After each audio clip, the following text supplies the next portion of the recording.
8 4-5 दिवसापासून आपल्याला माहितीच आहे की महाराष्ट्रामध्ये सगळीकडेच किमान तापमानामध्ये म्हणजे कमी झालेली आहे किमान तापमान. आणि हे कशामुळे तर उत्तरेकडनं येणारे जे थंड वारे आहेत त्याचा हा प्रभाव आपल्या महाराष्ट्रापर्यंत पोहोचलेला आहे.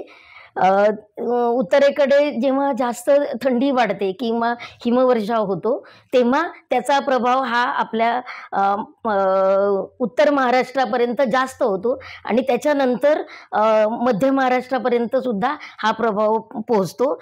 की इव्हन विदर्भात सुद्धा सध्या थंडीचा पारा कमी झालेला आहे. तर या सगळ्याचा परिणाम म्हणजे उत्तरेकडनं येणारे थंड वारे. कोकण गोवा वगळता मध्य महाराष्ट्र, मराठवाडा आणि विदर्भात गेल्या 4-5 दिवसापासून किमान तापमानात घसरण झालेली आहे. तर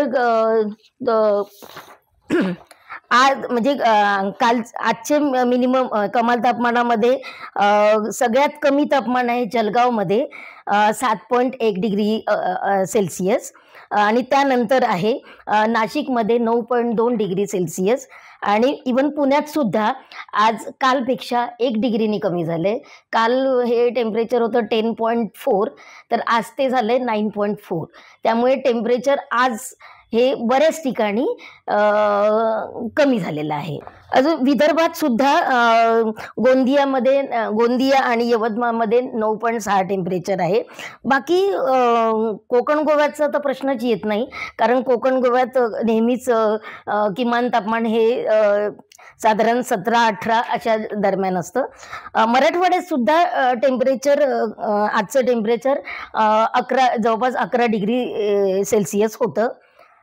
आणि इवन कमाल तापमानामध्ये सुद्धा आपल्या महाराष्ट्रामध्ये घट झालेली आहे कारण जे उत्तरेकडनं येणारे वारे आहेत हे थंड वारे असल्यामुळे किमान तापमानात सुद्धा काल पुण्यात 28 डिग्री सेंटीग्रेड होतं आणि मालेगावमध्ये सगळ्यात कमी होतं 26.4 डिग्री सेंटीग्रेड.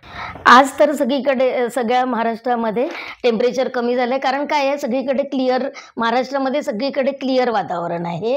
म्हणजे आकाश मुख्यतः निरभ्र आहे सगळीकडे पूर्ण महाराष्ट्रामध्ये.